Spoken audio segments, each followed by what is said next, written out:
अपने विचार रखे, प्लीज। क्या हो रहा है? भी दिए। विराजिए माननीय सदस्य। धन्यवाद सभापति महोदय। आज सदन में चर्चा है गृह और कारागार विभाग पे। मुझसे पहले बोलने वाले माननीय सदस्यों ने सदन में अपने विचार भी रखे, कमियां भी गिनाई, मांगे भी रखी। निश्चित तौर पे हम उम्मीद करते हैं कि आने वाले वक्त में इन चीज़ों पे गौर करके चीज़ें आसान होंगी और बहुत सारी मांगे बहुत जायज़ हैं।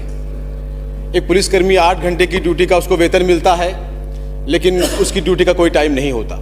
बहुत लंबे अरसे से वो लोग 3600 पे ग्रेड की मांग कर रहे हैं। मैं समर्थन करता हूं कि सरकार इस विषय में पॉजिटिव सोच रख के इसे पूरा करे। मेस का जो भत्ता है वो बढ़ना चाहिए।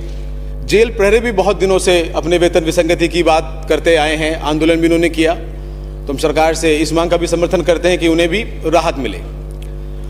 सभापति महोदय, मैं आज जिक्र करना चाहता हूं मेरे मेवात क्षेत्र की एक बहुत मार्मिक घटना की। भरतपुर जिले की पहाड़ी तहसील के गांव घाटमिका के 2 युवकों को सुबह करीब 7 से 8 बजे के आसपास हरियाणा के कुछ गुंडे जो गौरक्षक के रूप में या और किसी दलों के रूप में आके आतंक फैलाने का काम करते हैं, वहां पर आए, उन्हें मारा पीटा और उन्हें अगवा करके ले गए। और अगले दिन उनकी लाश के अवशेष उनकी गाड़ी के अंदर जले हुए भिवानी में पाए गए। उनके परिजन सुबह 9 बजे से लेकर रात को 1 बजे तक कई थानों के चक्कर काटते रहे। रात को 1 बजे FIR दर्ज हुई, जांच चालू हुई, पर लगता है जब तक बहुत देर हो चुकी थी। एक आरोपी को तो अगले दिन ही गिरफ्तार कर लिया गया, जिसने ये जुल्म कबूला भी और पुलिस को बहुत महत्वपूर्ण जानकारियां भी दी, जिसकी लीड से उनकी जो गाड़ी थी जिसमें वो लेकर गए वो भी बरामद हुई। उसमें जो खून के धब्बे मिले हैं वो DNA में साफ हो चुके हैं कि वो उन्हीं लोगों के थे। और बड़ी बेरहमी से 2 आदमियों को जला दिया गया। उनके परिवार को उनकी लाश भी नसीब नहीं हुई। इस पूरे प्रकरण में महोदय, हरियाणा के अंदर पंचायतें होती हैं, जो आरोपी हैं उनके समर्थक में रोड जाम होते हैं, और यहां तक कि राजस्थान पुलिस यहां आई तो उसके पैर तोड़ दिए जाएंगे, इस तरह की धमकियां दी जाती हैं। ये कोई छोटी मोटी गैंग के लोग नहीं है महोदय। अक्सर ये मेवात क्षेत्र में इस तरह की घटनाएं करते आए हैं और बड़े शौक से वीडियो बनाकर, हथियार लहराकर सोशल मीडिया पे यहां वहां इनको प्रचारित करते हैं। इनके हाथ और बड़े हैं।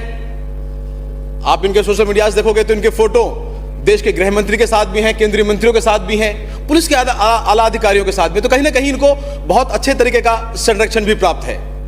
वहां इनके समर्थक में रोड जाम होते हैं तो वहां की सरकार कोई कार्रवाई नहीं करती, लेकिन जब लोग धरना देकर न्याय की मांग करते हैं फिरोजपुर में, तो वही सरकार 600 लोगों के खिलाफ मुकदमा दर्ज कर देती है। ये तो उस सरकार का रवैया है। खैर, पर हम अपनी सरकार की बात करें तो कहीं ना कहीं कमजोरी तो हमारी भी रही। बाहर के गुंडे अपराधी हथियारों को लहराते हुए हमारे क्षेत्र में आकर लोगों को उठा उठा के ले जाएंगे। आप बैठिए, आप बैठिए, आप बैठिए। आपको ज्यादा जल्दी है क्या? आपको ज्यादा जल्दी है क्या? प्लीज अब बात करिए। आप तो खुद आरोपी हो। प्लीज, आप तो खुद। अरे बैठिए, बैठिए मदन जी, बैठिए, बैठिए। आपको किसी ने अधिकार नहीं दिया किसी की जान ले ले। माननीय सदस्य, आप भी अपराधी हैं। आपके खिलाफ भी 420 का मुकदमा हो चुका है। आप भी अपराधी हैं। आप बैठिए, बात सुनिए। मैं सीधा मंत्री महोदय को आमंत्रित करूंगा रिप्लाई के लिए। आप कोई नहीं बोल पाएंगे। बार बार इंटरव्यू करना जरूरी है आप लोगों का। यही बहुत बड़ी समस्या है। आप लोग तो बोल करके यहाँ टूरिस्ट वीजा पे आते हैं, बोले और बाहर चले गए। लोग तो बाहर से बैठे रहते हैं शाम रात के 9 बजे तक। ये कौन बैठेगा यहाँ पर? क्यों इंटरव्यू करते हैं बार बार में? आपने अपनी बात रख दी, वो अपनी बात रख रहे हैं। क्या जरूरी है आपका बीच में बोलना? प्लीज माननीय सदस्य, यही तो मुश्किल है सभापति महोदय कि आप आमंत्रित नहीं करें उन्हें। आसन की तरफ देखें आप। अपराधियों के साथ इस तरह का सपोर्ट मिलता है तो कहीं ना कहीं उसके हौसले और बढ़ते हैं। आज लगभग 13 दिन हो चुके हैं, लेकिन मुझे अफसोस है कि हमारी सरकार की तरफ से भी अभी उस पीड़ित परिवार के लिए कुछ ज्यादा नहीं किया गया है। अभी अल्पसंख्यक आयोग के अध्यक्ष महोदय भी जिक्र कर रहे थे, लेकिन अच्छा होगा कि वो भी वहां जाएं और उस पीड़ित परिवार से मिलें। उन दोनों की उम्र लगभग 30 साल के आसपास थी और उनकी आर्थिक स्थिति बहुत कमजोर है, कच्चे ही मकान हैं।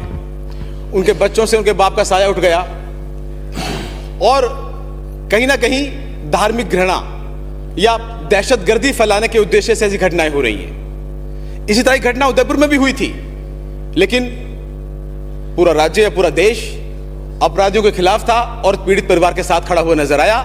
लेकिन इन 10-12 दिनों में पीड़ित परिवार के साथ हम मजबूती से खड़े नहीं हो पाए। वहां के स्थानीय विधायक ने घोषणा करी करीब 20,50,000 रुपए की आर्थिक सहायता मिलेगी और सरकारी नौकरी मिलेगी, लेकिन आज 13 दिन हो गए, ना तो उन्हें 13 रुपए मिले हैं, ना किसी नौकरी का आश्वासन मिला है।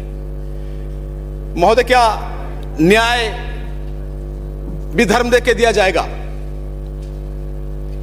या सिर्फ वो मुसलमान हैं, उनकी जान की कीमत सस्ती है इसलिए वहां ध्यान नहीं दिया जाता?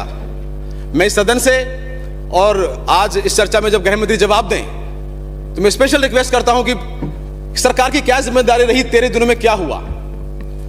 जब आर्थिक सहायता किसी परिवार को पालने की हम बात करते हैं तो यहां कहां चूक हो रही है, हम किस बात का इंतजार कर रहे हैं? और आने वाले वक्त में ऐसी घटनाएं ना हो, इसके लिए जो मुख्य आरोपी हैं वो टीवी पे लाइव इंटरव्यू दे रहे हैं और पुलिस की गिरफ्त में नहीं आ रहे।